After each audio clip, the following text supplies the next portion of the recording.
I'm Jackson. I have zero experience with carpentry. I studied at a school for historic preservation in Boston and learned about how things were built, 250 years ago. There's a long way to go. I'm nowhere near the top. Not that I thought I was, but there's so much more to do out there. Welcome back to the Passion for Craft podcast. We have an awesome guest, Dave Reichert, here. And Brent, I'll let you introduce Dave a little.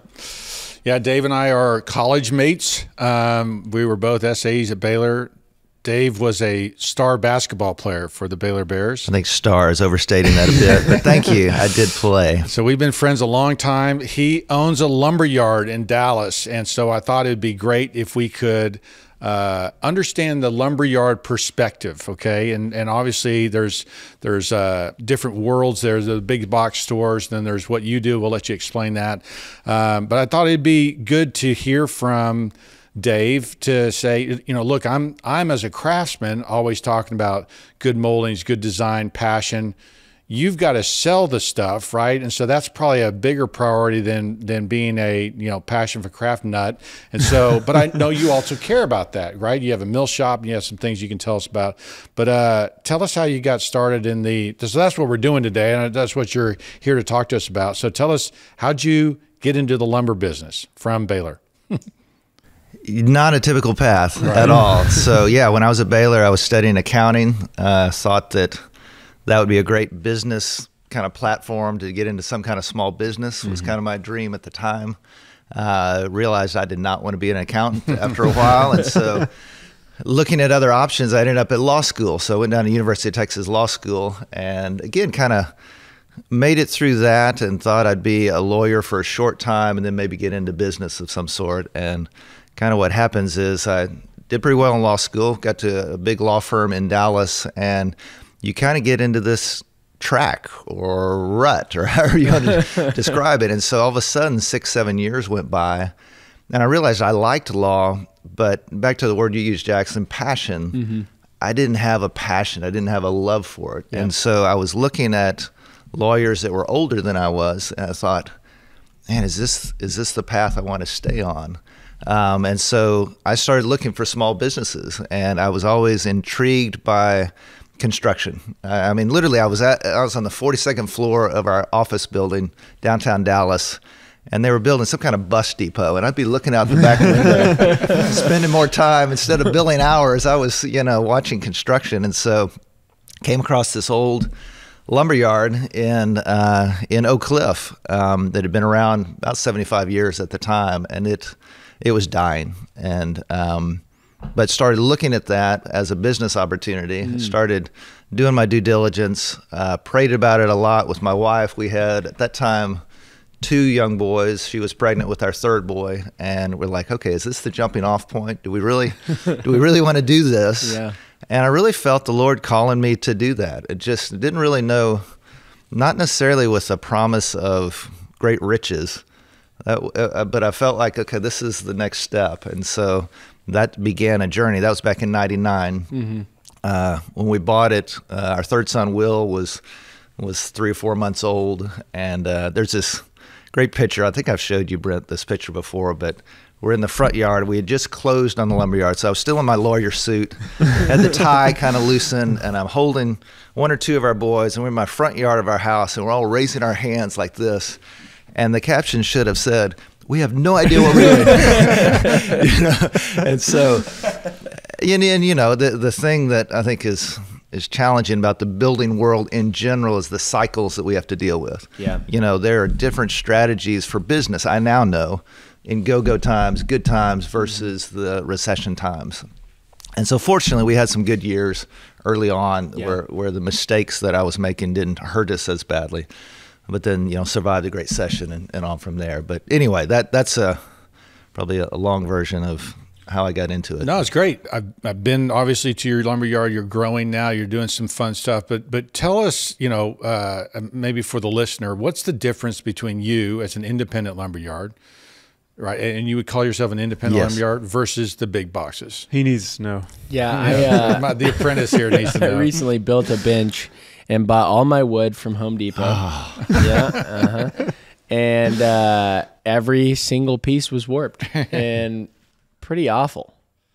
Knotted and You must have gotten there later in the day after everybody culled through the lumber and got down to the bottom of the bin.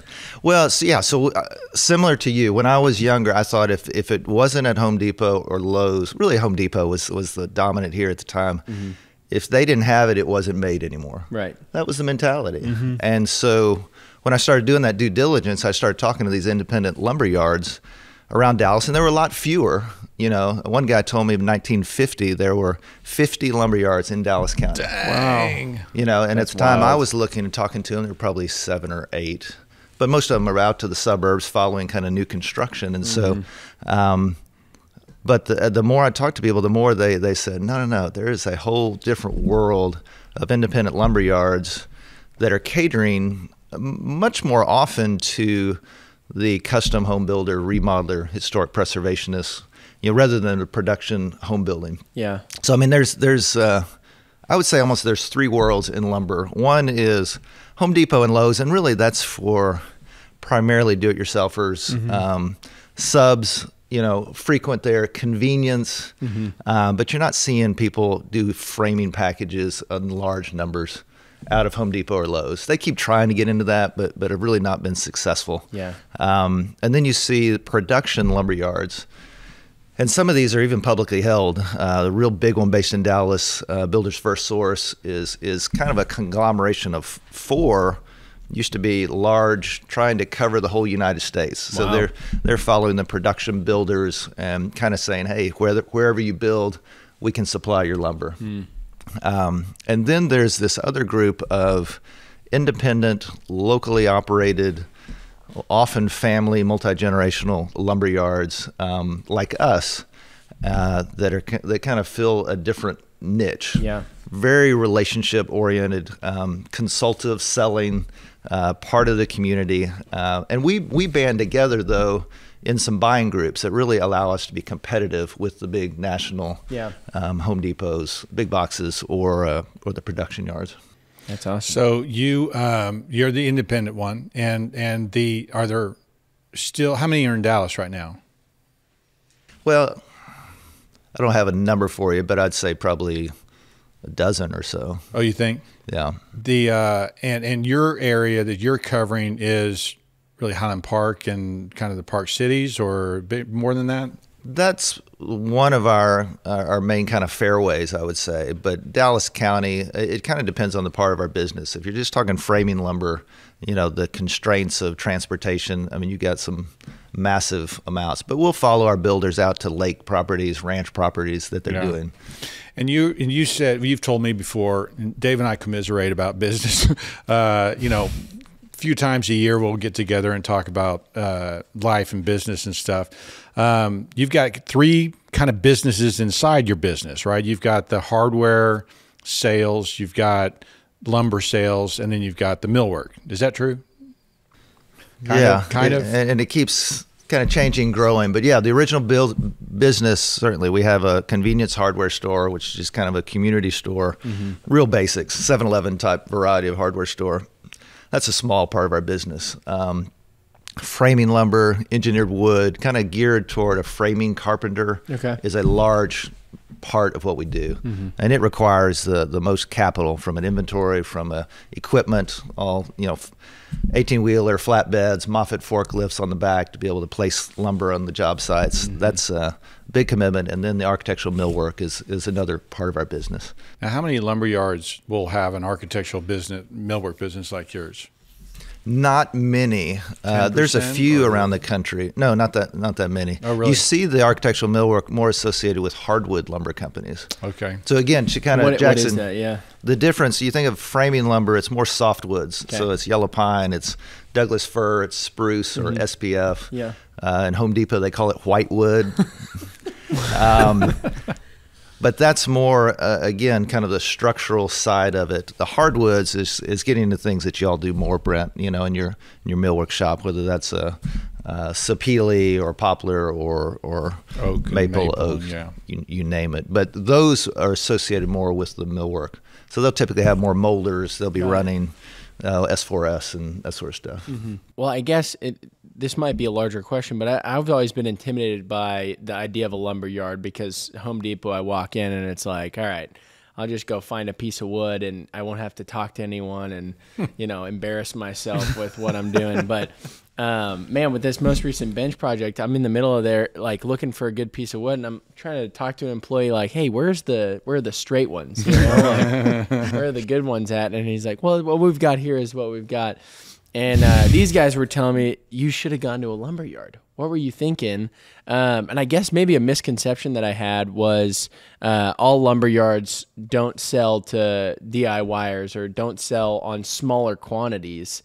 Is that true, or would y'all sell to a smaller quantity guy? Because I was just buying, 40 yards of wood. Right. It really depends. Okay. I mean, there are some that will say, certainly open to the public. Some can be intimidating. Yeah. We try to break down some of those.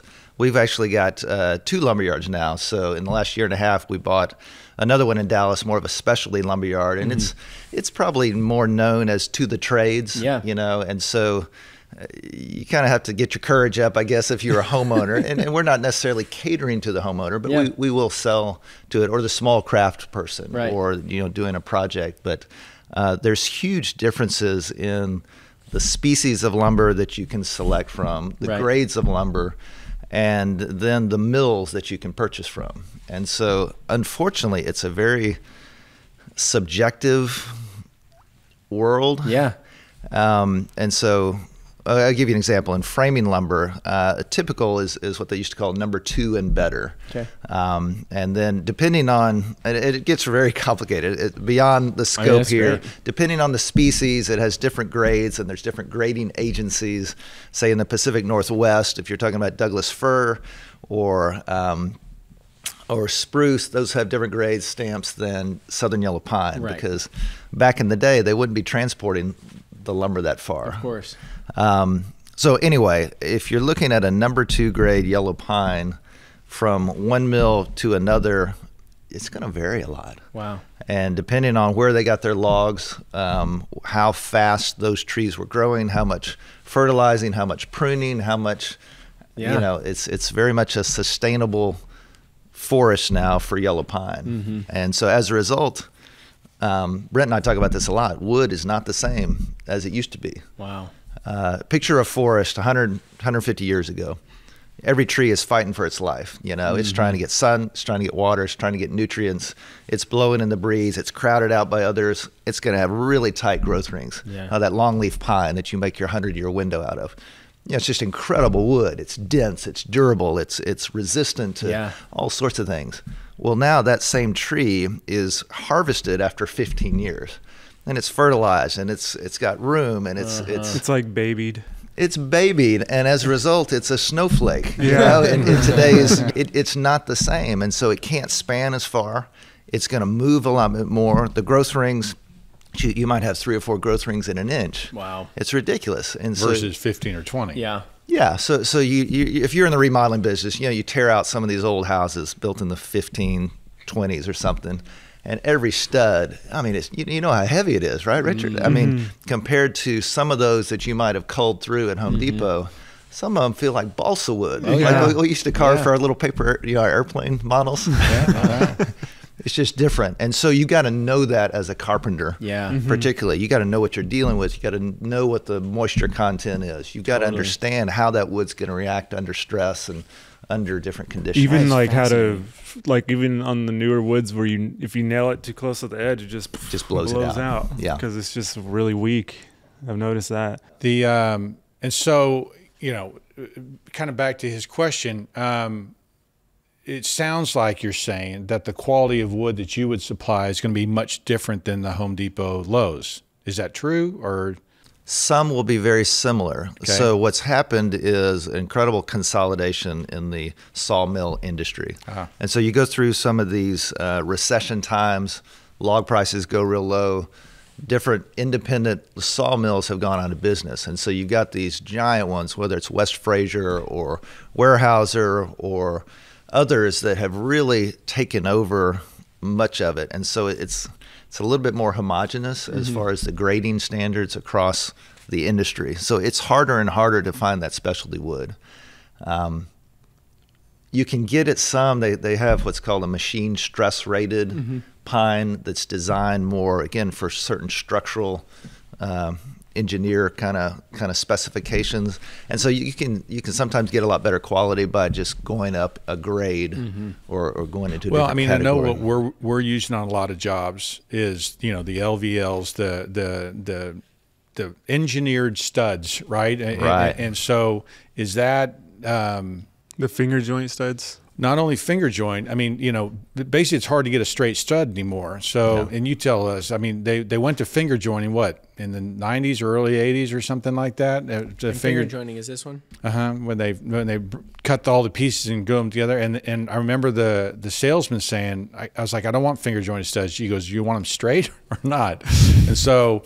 And now today, most of our jobs we're using engineered studs because they're straight and they're better. But right. I mean, talk to us about. Yeah. So originally, finger joints. I think they thought, hey, we got all these little short pieces laying around. What do we do with them? We make some money with these. And then they realized with those finger joints, particularly in a vertical application, it was an engineered joint or a stud. And so if you had a bad piece and it was going to move a little bit. In an overall piece made up of 6 or 7 joints, it's going to stay straighter. So that was the theory. And I think generally it works, but it depends on, sometimes you'd have a stud and it was offset, and sometimes it was ugly and it's just not very attractive, particularly if you had a high-end house where you got the homeowner walking through every evening. We had homeowners complain about them. It's like, what are you doing? I don't want that stuff. I didn't want cheap stuff. We didn't hire you to put cheap wood in our house. It was like, Well, and it really varied by region. And so Dallas-Fort Worth is kind of known as a finger joint market. Interesting. There's not many so there's not as many sawmills that are making them. But back to your point, eventually they're getting into an LSL, laminated strand lumber, or even an LVL, laminated veneer lumber, which basically taking components where they're either little strips or chunks, or they're veneers, and they're putting them together like plywood under pressure with rosins, and they get a really consistent product. It may be 2.5 times the cost of a what we'd call dimensional lumber, which is just a solid lumber, but it's going to perform. And so if you had a really high-end house, some kind of level 5 finishes, you can have gloss paint on it, you're washing it with lights, and you got artwork on it. Yeah. You don't want that wall to be looking wavy. You want it to be locked in. Yeah. So that's where it's worth paying up for some of the houses that you're building. It's worth paying for that. Where are you on the state of craft in Dallas-Fort Worth in general? You've got a mill shop, you do beautiful millwork. I know you care more about quality than I would think the typical guy, but where are you on craft? On current state of it? Current state. It's interesting. Yeah, you and I were talking about this, and over the years, we've talked a lot about it. I mean, I have always followed you and admired what you have taught, learned a lot from you.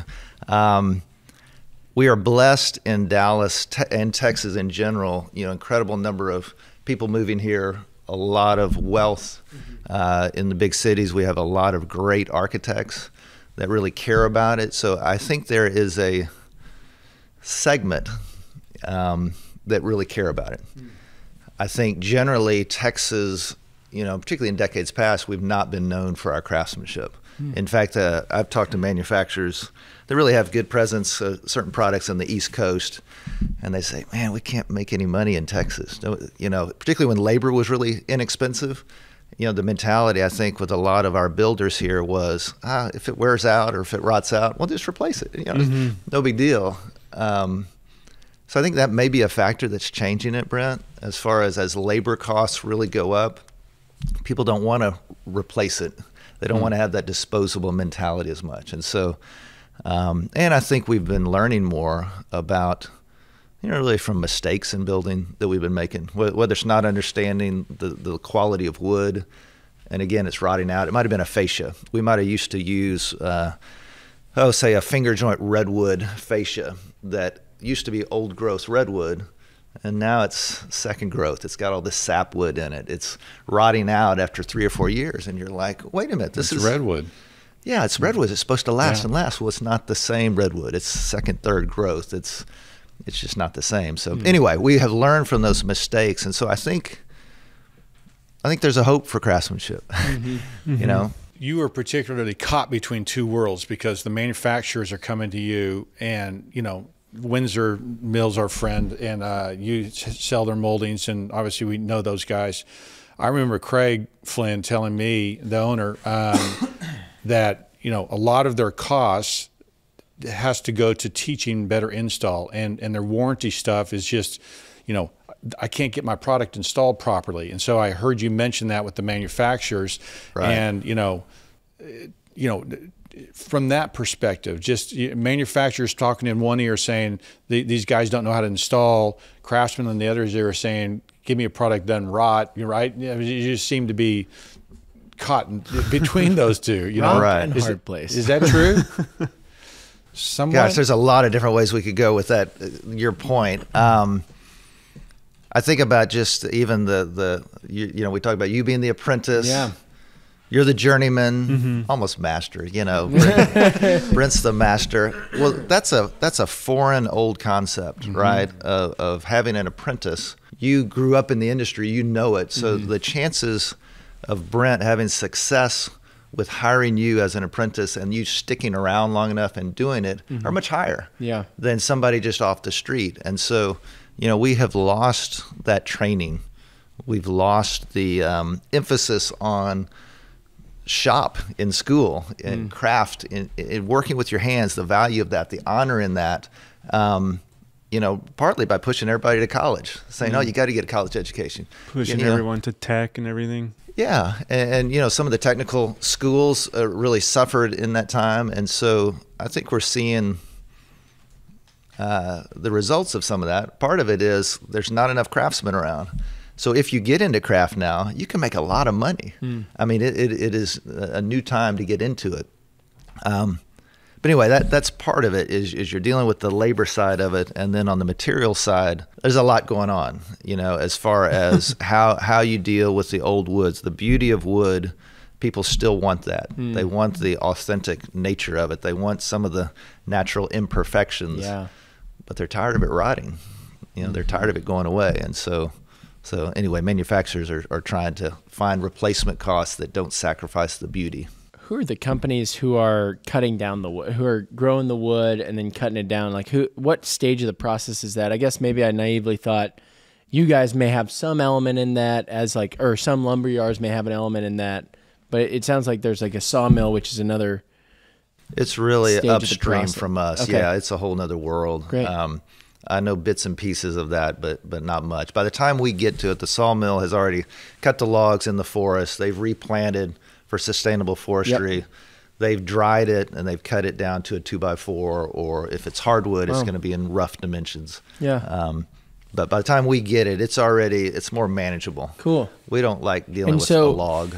Do you know if any sawmills are out there? Because I'm hearing you say that some of the wood that you're getting is like 3-4 rings per inch rather than 15 or 20. Do you know of anyone out there who is like playing the long game with that and just planting like, all right, we're not going to touch this batch of wood for another 30 years while it grows and matures and really becomes a full tree, and we're going to, you know, set aside sections?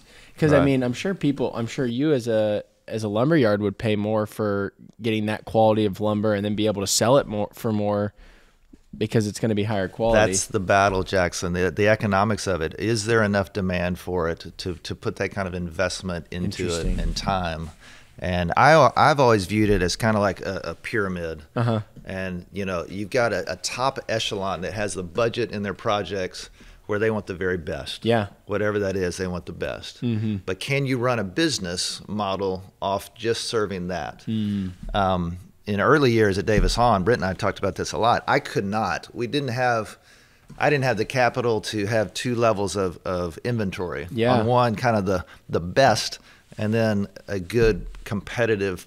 Right. You know, because Dallas is a very competitive market, and so anyway, we now have, fortunately, with this recent acquisition, Brent, I've got the best framing lumber at ACM. This one called Architectural Carpentry Materials. The owner there that I bought it from is a guy named Ben Calvary, and he just wanted the absolute best, whatever it was, whether it was the species or the grade. And so now we can do that for those projects that call for it. But that's not many projects. You know, it's the houses that you build, some of your competitors build, but then there's a lot of other really nice custom homes that are still a little bit tighter budget. So what percentage is that upper echelon? 10%, 2%, 20%? It's probably 2. Probably 2. I mean, if you're including all the production homes, if you're talking about just in the custom market, I mean, maybe a little higher percentage, but it's pretty small. So you were talking about lumber there. It reminded of Levitt, who was completely vertically integrated, apparently owned the forest, harvested the lumber, owned the nail factories. Is anybody doing that? No, not there's probably somebody out there trying, but it's not like him. No. Yeah. Surely no one's allowed to do that. Isn't that vertical monopoly? Isn't that part of the... I don't think it's a monopoly. It's because it's not a monopoly. Well, it's not. Of course, They're completely vertically integrated, but it's not a monopoly. You've got, one that's kind of interesting, Sierra Pacific out in California. Incredible. I think they're like the second largest landowner in the country now. They have the timber, they have the sawmills, and then they have the window manufacturing. So you're seeing some vertical integration there. But from the home builder standpoint, no. I think when people have tried it, they quickly get back out and realize, hey, I want to stick with what I'm really good at. What do you do to kind of educate and promote craft? With the people who are buying from you. Just, I know you got newsletters and you got other things. So walk people through like what should a lumberyard do, and what are you doing to, talking to the craftsmen out there? How do they build better, right? If they're coming into your store, how do they, how do they get better? Yeah, it's a lot of one-on-one conversations, and a lot of it depends on the experiences that builder or carpenter has already had. So if they have come out of the production building world, they're typically not as open to those ideas. And if they're younger, they're typically not as open to those ideas. Sorry, no offense, Jackson. Oh, no, it's okay. But you got to get burned a number of times, before you realize, oh gosh, I need something better. I value my time. I value my work. I'm proud of my work. If I use this inferior product, it does not reflect my craft. And so it's worth investing more. I've been burned before on some products. I got this cheap Chinese plywood just because for the price. The first time I went and I was going to try to build a cabinet, I tried to cut it, and I mean, it just splintered out, and it was just a horrible experience. But like someone like you, I was right there. I literally came from Home Depot to the Lumberyards, and I was like asking people just questions like, what I need to buy this wood. What is this? Oh, that's an 8/4. I'm like, 8/4. What is that? Like, right. What? It's a 2-inch board. I'm like, why don't you just say 2 inches then? So there's this whole thing you have to learn. And he's like, or you can get it in S4S or S3S. I'm like, just stop. Just give me I just want the But you have to kind of like learn that stuff. It is intimidating to go from Home Depot to a lumberyard, and you kind of got to know the jargon a little bit. Yeah. No, you're right. It can be very frustrating. And so what you've got to have is a lot of patience, Brent, to answer your question. As a teacher, you have to have people that work for you that want to teach. You think about that. Yeah, that piece of plywood is probably what they call China birch. And it was just kind of a generic name for import plywood. It was the cheapest kind of smooth plywood for building cabinets, but it have all sorts of voids in it and have unknown species and how they laid it up and what kind of pressures, just inferior, right? And so an experienced cabinet builder is going to say, no, I want this particular grade I need this face on the front and that face on the back, and I need this kind of veneer or cores, and it's worth it to them because their finished product's going to reflect that quality. I'm not sure if there's an industry with more jargon than yours. I mean, Richard would just remind me of that. The S4S, S2S, and if someone came in and the salesman come to me, well, you want number 2 or number 1? And you feel like yeah. an idiot. You're standing there and you don't want to look like you don't know what you're talking about. You're like, the Chinese one, you know? Well, I'll give you a great example. So yellow pine boards, they have, it's like a number 3, which, you know, you can picture that's not that great. Number 2's got some knots, or you could get a D grade. And you think, wait a minute, all through school, I know D is not good. If I come home with a D, my dad's mad, you know? But D is actually right next to C, which is clear. D has one minor imperfection, but it's good. So you're right. Vocabulary, well, in construction in general, right, Yeah, Brent? I mean, right. it's just, it takes years to understand the multiple. I'll give you one other example. We have a siding, and it's an old wood siding out of yellow pine. It's a traditional pattern. It's called 117 is its official name. And some people call it washboard. Some people call it novelty siding. Some people call it teardrop. So, you know, so you'll have somebody come into our lumberyard, and we'll have a young person behind the counter that we're training up as a new salesperson. And somebody will come and say, oh, I need teardrop. You know, teardrop. Guy's got this blank look on his face. You know, here, sir, can you point to which one? Oh, 117. Oh, all right, I know what you're talking about. That's so true. And like what it took for me to learn this stuff was the salesperson. Like, you guys are important for the person to be like, oh, well, let me tell you what this is. Let me tell you what, like the way the guy explained the quarter to me, he said, just think of the quarters as $1. You know, if it's 4/4, then that's $1. That's 1 inch. And I was like, cool. Now I know. You know, I wouldn't have known otherwise. Yeah. So y'all are big into like training us because we don't have like official training. Most of us, you know. Yeah. Yeah. I mean, it's an industry that, you know, I don't know what your percentage would be, but 98% of people, maybe 99% of people in the trades have no training. It's all learn on the job. And so it can be, you know, intimidating. Yeah. So y'all train us for free in a way, but it helps you because it sells the product. So Totally. Because I know I will never buy that Chinese stuff again. It was horrible. Yeah. Do you have particular manufacturers that, you know, are always pushing for better, you know, trying to find that balance of, you know, quality, but not cheaping out and just, you know, is Windsor a good example? Windsor Mill, right there. I feel like I've known them for 20 years. I mean, I feel like they care about quality. Are there a lot of Windsors out there? No. Really? No, yeah. I mean, you go to Windsor and they're talking about, you know, and they have control over where these logs are cut and certain slopes of the terrain that they're going to harvest and that match the finger joint up better together, and they're culling out and their treating process and triple prime. You know, they get into all the detail. The difference with Windsor is they do a great job of marketing and teaching, kind of to your point, Richard. You know, how do we communicate that to our customers, saying it's going to cost you a little bit more, but it's worth it, you know, and particularly when you're talking about durability or saving time with the installation with those guys, or saving the painter's time of not having to prep and prime and you know, cutting out days in a project.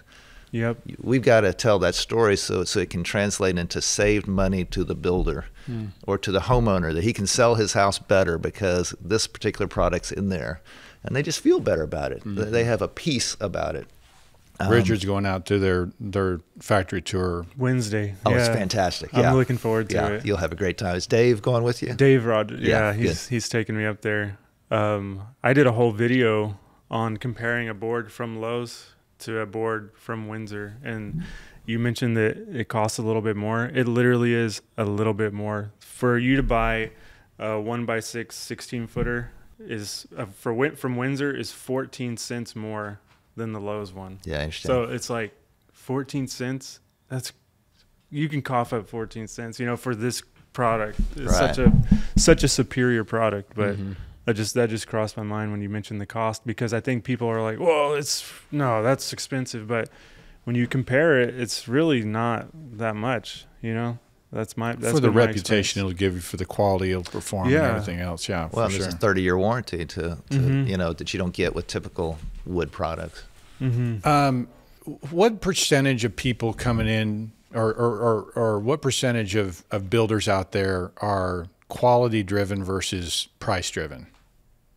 And you deal with more high-end guys, so hopefully the percentage will be more. But I guess I'm hearing that comment and thinking about Windsor and I mean, are you fighting, with your builders or with your people like on cost a lot, or is it really more about quality? Well, everybody's got a budget. Right. Yeah, obviously, everyone's price driven to some extent. To some extent. So they want to justify it. They want to be wise in how they spend their dollars. And so it really, I think, depends on the finished quality that they want to present to the marketplace. What their reputation is like. Do they care about their reputation long term? Or is this a builder who's really just trying to get in and out, get through the warranty phase, and they're on to the next thing? Yeah. I guess that's where I'm asking. What I live and you know this, but we just want the best product on the job. Okay, that's all money isn't the obstacle for our clients, right? Quality is. And so, but am I just in my own la la land world, right? And just that, well, that's the way we look at it, so everybody must look at it.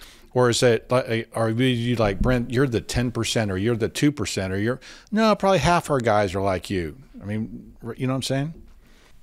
It's interesting. We do get in kind of echo chambers because we are trying to attract builders like you. So everything we do, from a marketing, from a sales, from a relationships, we're trying to find. I've always traditionally thought it was 5% of the builders that really care about longevity, but if you find somebody where they're asking a question, or they come into a supplier and they say, "Hey, we're only going to be in the house 3 or 4 years." They're basically saying, all I do is want this to look good for a year or two longer than I'm going to be here, and I don't really care about the rest. Wow. Compare that to someone who's building a house and they say, I'm building 100-year houses.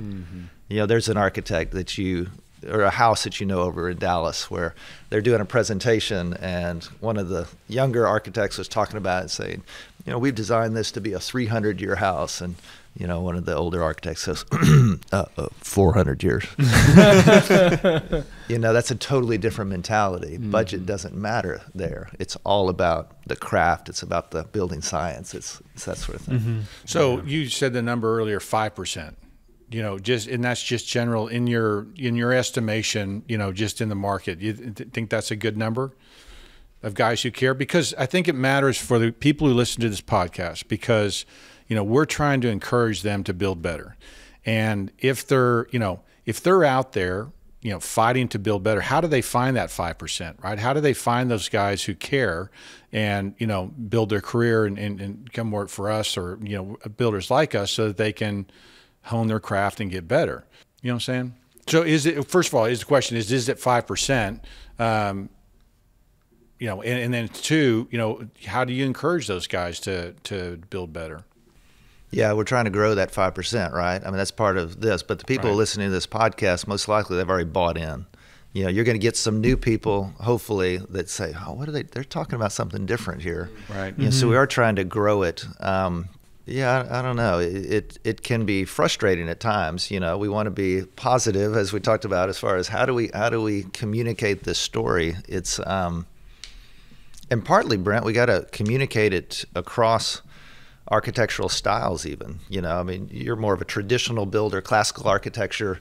That's the way I am too, but we got so many contemporary homes, transitional homes, and yet the desire is the same. And if you're talking about stewardship, you're talking about durability. That's a huge thing. And the materials aspect of it is huge. What is sustainable? What's going to have the biggest carbon footprint? Whichever of those environmental paths you want to go down.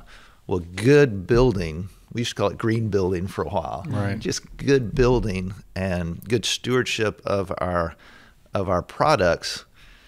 Hey, wood is about as environmentally friendly as you can ever find. Right? Completely sustainable. Biodegradable. It's unbelievable that we can produce really these mills, Jackson, that can produce a sheet, say, of OSB or plywood, and out of the forest, get it to our lumberyard. We sell it to the job site, often for OSB under $10 a sheet. Wow. That's phenomenal. How do you do that? Compare that against steel. Compare that against various plastics. Compare that against other products out there. what does it take to generate that product? Yeah. What do you deal with the waste stream of that? Mm-hmm. You know, there's a lot of issues that go into it. So I don't know. I think some of the trends are good, Brent. That's a long-winded answer to your question. No. I think people are more aware of their impact. I think your generation, much more aware than maybe we were. How old are you? You're a young guy too. Oh, yeah. Y'all are much more conscious of your that footprint kind of concept probably than we were. Yeah, I don't think our generation would think of that now, unless it wasn't for the younger generation going, "Wait, you can't do that." Wait, what? You can't dump your chemicals into the river. I remember growing up. Train in Ohio. And do you remember the Indian commercial, the guy with the tear when he was talking about? I've seen that. But that was a real thing. We're talking about that commercial where the Indian walks in the bypass and there's trash everywhere. There was what was that in the 70s or 80s that there was a real push to kind of clean up and don't be a litter bug and all this kind of thing that was going on, because literally people would finish their McDonald's and throw the bag out the window. Do you remember that? I've seen that. It's I've been in crazy. traffic and just seen. I'm like, it infuriates me. I'm like, ugh. But it was a That's crazy. It was a change in like, oh yeah, I guess we shouldn't be doing this. It looks horrible. But that is a Yes. cultural difference. Yeah. Different countries you'll visit, and it's just litter everywhere. Others are spotless, and That's true. It's true. Well, there's a fun consequence change. I know Shanghai's got a pretty strong consequence to littering. You go to prison.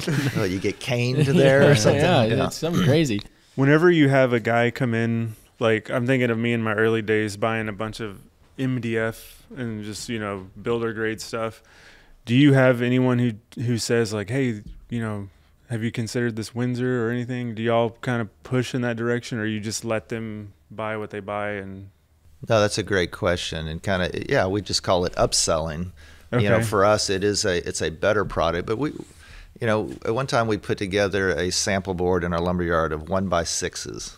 If somebody comes in and says, "Hey, I just need a 1x6," and we literally say, "Which kind?" And we looked at this board, and there were like 16 different samples of products. 16 different samples of 1x6. Is that right? Yeah, That's it's fascinating. just remarkable. So it kind of depends on the house and it depends on the budget. I mean, MDF has its place in certain houses and certain applications, but you're not going to put it as a baseboard in your bathroom, Right. And if you're trying to get a certain finish, if you like little volcano indents, Right. Yep. the issues with it. Yeah. yes, But sometimes it's a great panel application, and they've got some MDFs now that are completely waterproof, and they're not going Really? to expand and contract in really tough situations. If it's a paint grade, it's worth considering. yeah. So on that 1x6 example, I mean, in cost per foot, right? Is that goes from 10 cents to $3, or does it go to, A lot wider than that. it is wider than that. Yeah, I mean, if you're getting into EPay Decking, for instance, okay. or if What you're- is that? It's a Brazilian hardwood. It's got the same flame or fire level, I forget what they call it, as Like concrete. resistance? Oh, Yeah. wow. Oh, my You gosh. can't burn it. That's- It's whoa. incredibly durable. It sinks. Wow. Remember that? Who was the old comedian? Does it float? They do some skit, have something. Does it float? EPay I will think sink. that's the That is Holy Grail. crazy. She's a witch. How do you know she's a witch? Therefore, yeah. Okay, so let's take the EPay off the thing. If someone's putting a 1x6 trim in their house, and let's break down this cost thing of quality versus thing. Of the ones that you would recommend putting a 1x6 in a house, it goes from, what's the swing, 10 cents to $1? Or You'd have to put one bucket with paint grade. Okay. What are you going to paint, and then you get into stain grade. okay, So let's stay in the paint grade area. Yeah, it may be 3 or 4x still. Okay. From the low grade, which may be again, if you got a rustic cabin, you're going to put a number 2 or number 3 knotty pine, radiata pine or ponderosa pine.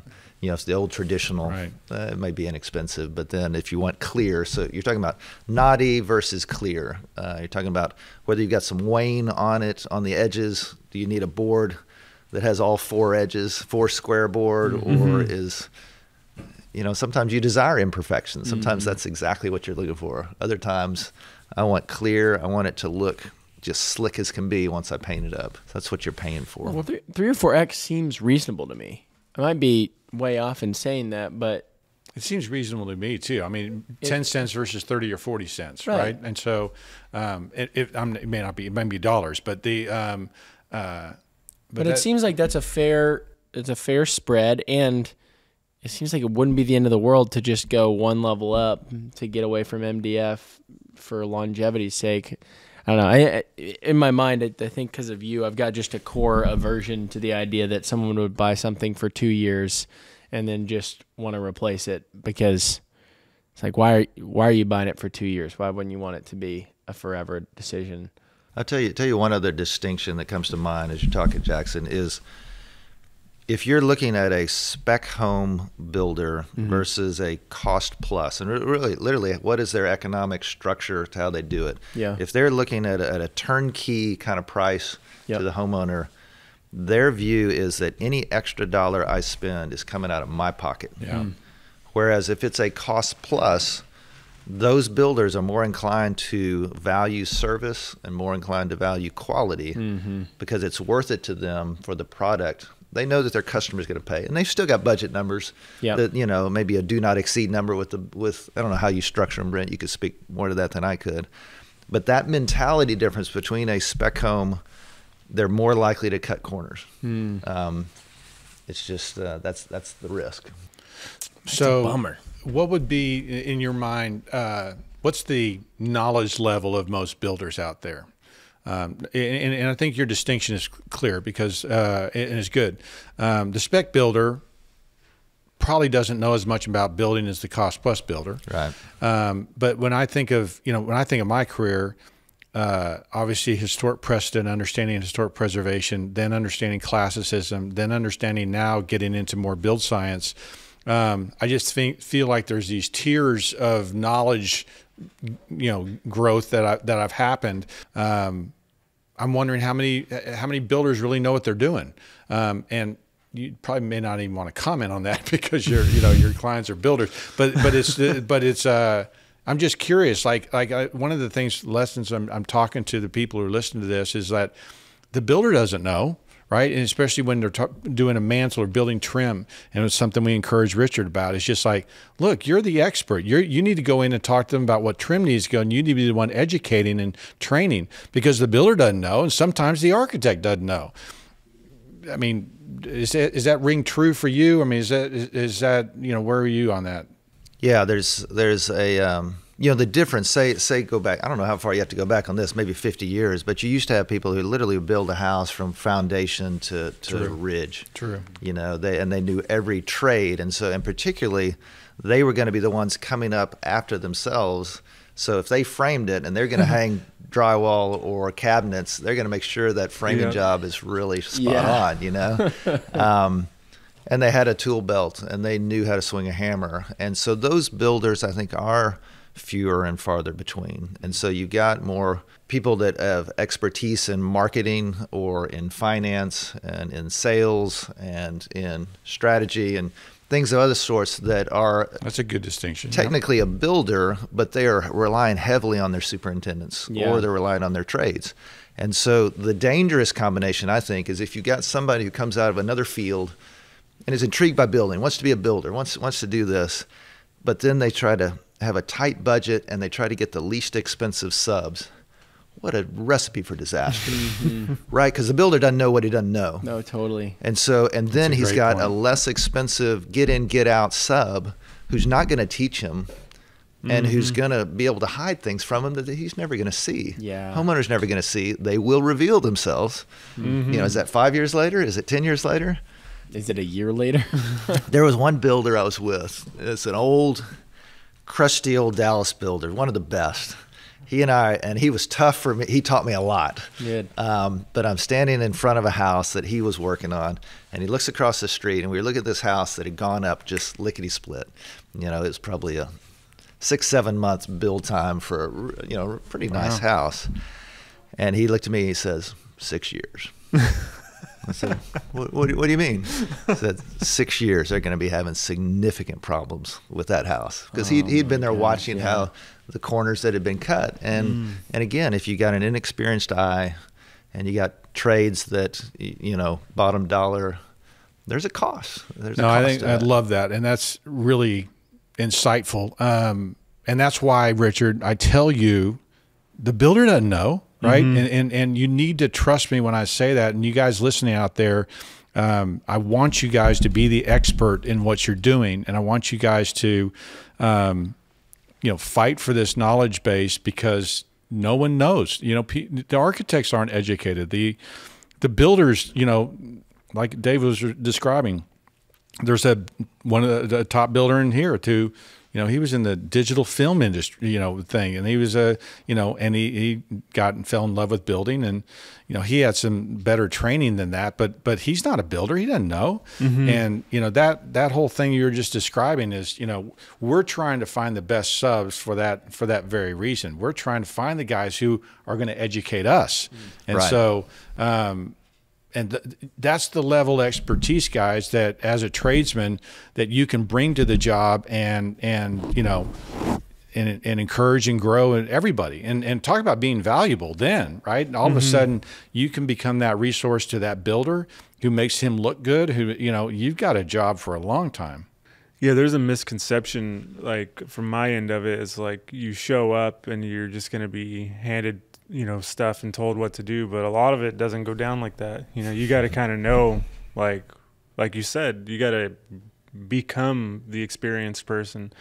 So that's been like a really big thing I've been trying to work on. So if you are listening to this, like, you know, definitely try to, I mean, that's our goal with this whole podcast, is to try to educate and equip people with that knowledge that they can, you know, become a better craftsman through knowledge. That's the only way it's going to come.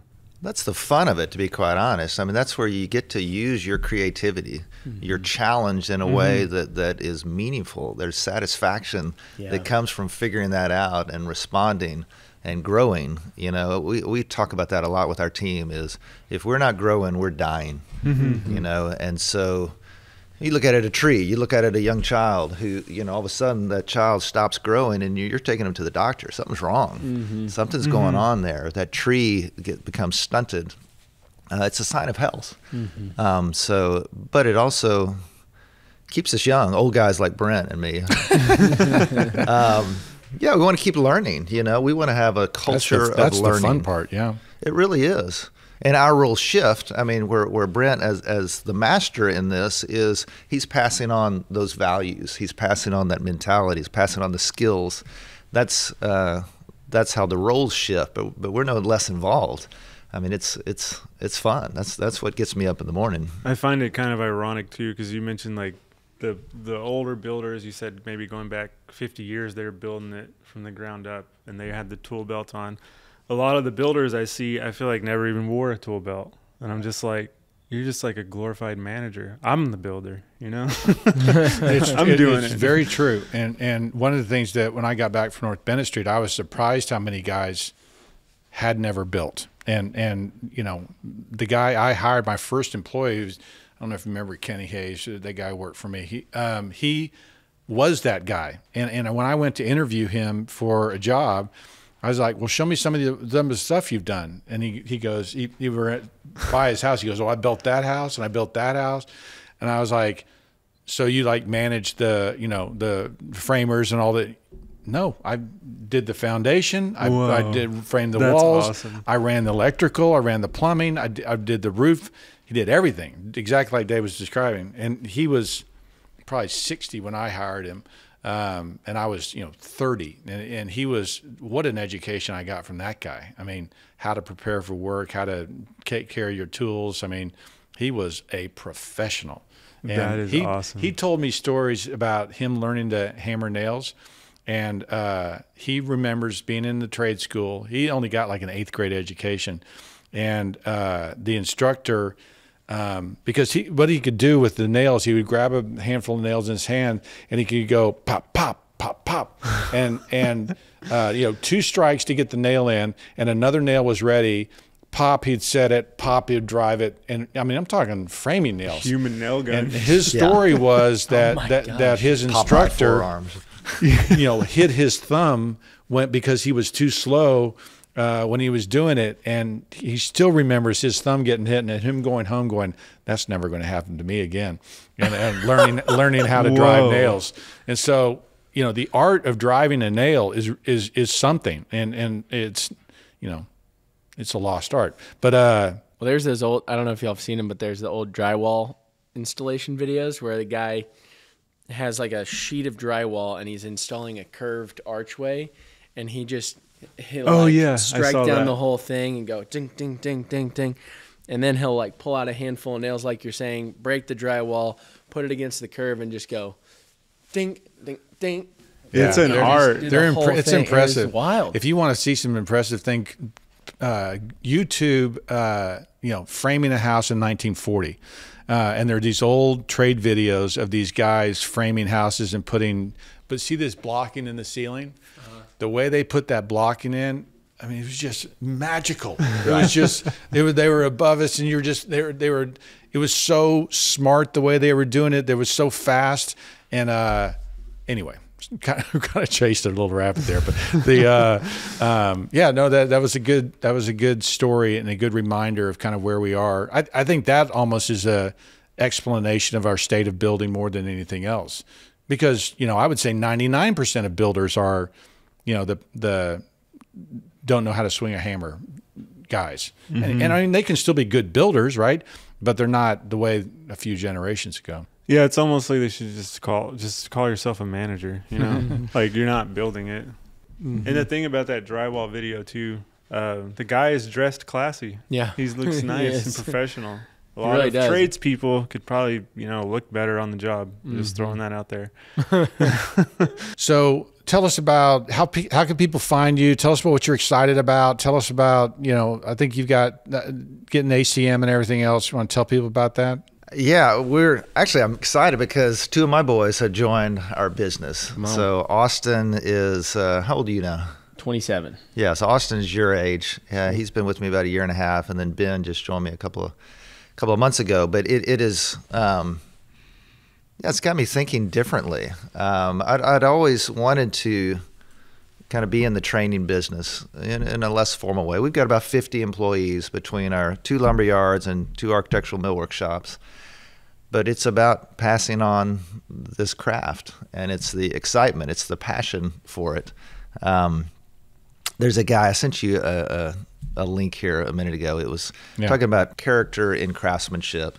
But you talk about, I love this kind of conversation because the depth of it, it's, life is short. That's why I got into lumber business in the beginning. Yeah. I didn't want to spend umpteen years in the law firm and get hit by a truck or have a heart attack. And life is short. I want to enjoy it. I want to have passion. And so I love the depth, the beauty of craftsmanship. I was trying to think about that on the way over here this morning, is what is it?